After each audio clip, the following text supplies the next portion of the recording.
Hi, I'm Sammy. I'm a senior sister in the emergency department here at UHS. I joined the Army Reserves in 2017. So my whole family is military. They've all been serving in the army as officers, and I think following on from their footsteps is probably why I've joined.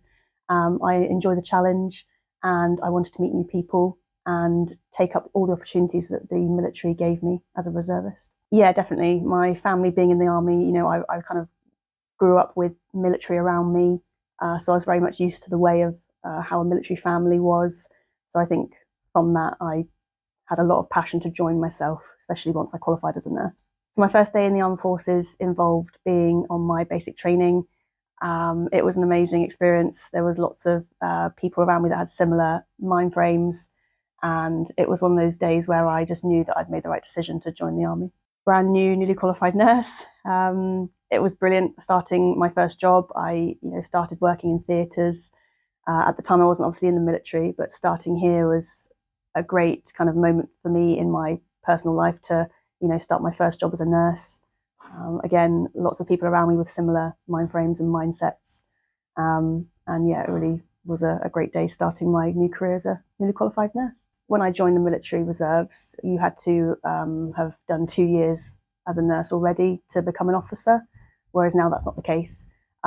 So I did 2 years here first as a newly qualified nurse working in theatres, and then moved to A&E, and then I joined after 2 years of being already qualified. So as a reservist, we obviously get the opportunity to be deployed and go on to operations. So at the moment, nothing has come up for me as a reservist, which is a good thing.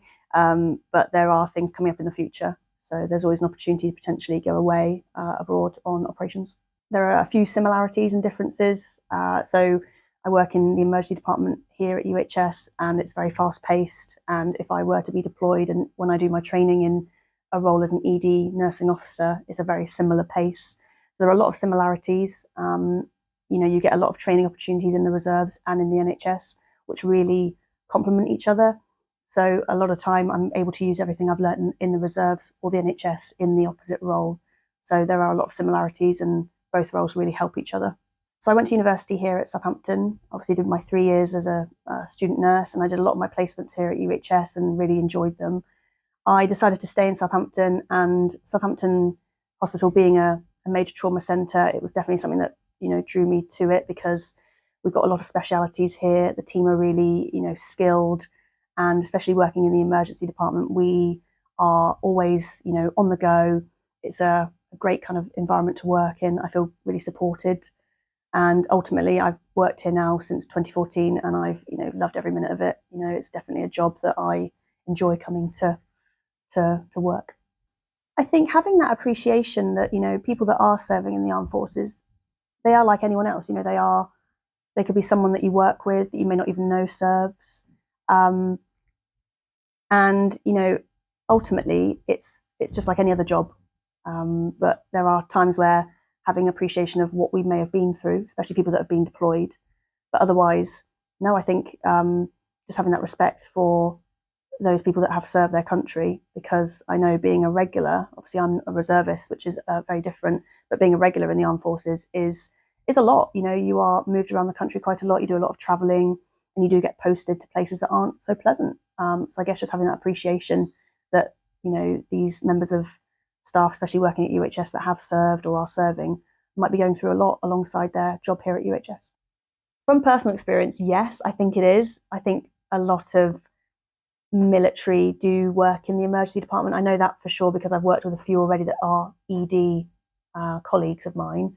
But to be honest, in the Army Reserves or in any military force, you have multiple roles. It's not just ED roles. You have ward, you have biomedical scientists, you have physios. So to be honest, this whole hospital probably has multiple reservists just kind of doing their job without us even realising that they are in the reserves, because it's not only clinical reservists that could work here. You could be a non-clinical reservist, so someone that works in logistics or data, or a non-clinical role. So as I mentioned already, that I think having both roles in the NHS and the Army Reserves, you do a lot of courses and training in both roles that really complement each other. So for example, in the military, we get offered loads of clinical courses actually. So as a nurse, we've got the Defence Medical Services, and they undertake loads of courses that we would probably be able to offer here at UHS as well. So things like your life support courses, tropical medicine, CBRN. So there's loads of stuff that you can do in the military, especially as a nurse or any clinical member of staff, whether that's a doctor, HCA, that you can bring straight back into your UHS role or your civilian role. And then other than clinical roles and training opportunities, in the military we also have adventure training, we have basic military skills that, again, just leadership and personal development, all these opportunities that you get with the military, you can absolutely bring them back to your role here in the civilian world, because the amount of leadership training that you get in the military is second to none. And as right now that I'm a band 7 in ED, leading teams, everything I've learned in the army has really helped in that role. And again, it works vice versa. So everything I've learned at UHS with my stat and man training or any emergency department specific training, I've taken straight across to my military role. So it's been really beneficial. So I think since the military network has started in UHS, I think the support for military reservists and people that are still serving will increase. But since joining the reserves back in 2017, which is when I was already at UHS, the support, there's policies out there that the trust already has. So there is an awareness already about what being an army reservist is all about. We get additional 2 weeks of leave, 1 week paid, 1 week unpaid at the moment, which I believe is going to be increasing, and that allows us to go and do our mandatory 2-week camps every year as a reservist. Managers, I think, are very aware of the reservist life and what they can do to support us. So I think at the moment there's a good baseline of support. I think following the network coming to light, I think we are going to have an increase in that support and awareness, I think, which will ultimately help all of our serving personnel.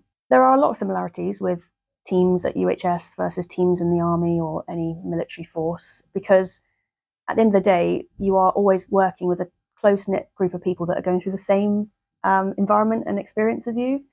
I think I'll do a scenario in ED where we're all working in a very busy environment. We all come together and we all are basically there to ultimately give the patients the best possible care. And that's quite similar in the army, that you are going to do a job with a group of people. You're all in it together, ultimately to do the same goal. So there's a lot of similarities that teams do just come together in both UHS and the military because of just that shared dynamic. I learned so much about myself after doing my training and just generally being in the army, because I think, first of all, you get pushed to your limits when you are doing your basic training. You undertake things that you probably never thought you would. And I think I learned a lot about how I am as a human being, how I work well with others, how I work well under pressure. So joining the military has definitely made me understand myself a lot better. And then working here, I've learned that, being a nurse is my passion. I love caring for people. I love helping people out and, doing the right thing for patients that come to UHS. So I think if anyone is already a reservist, coming to UHS will be a great idea. It's a major trauma centre. There's a lot of support here. It's a massive teaching hospital, and there's lots of opportunities and awareness already about the reserves and the military. And following this army network or military network that's going to be set up, I think, again, the support will just increase. I think for people that are thinking about joining the reserves, just go for it. I think when I joined in 2017, it was probably the best decision I've ever made. I think both working at UHS or in the NHS anywhere and being an army reservist is, something that you probably will not regret. There are so many opportunities in both aspects. You have the best of both worlds. And as long as your trust is supportive and aware of what your life is like as an army reservist or a military reservist, then you will have that support behind you.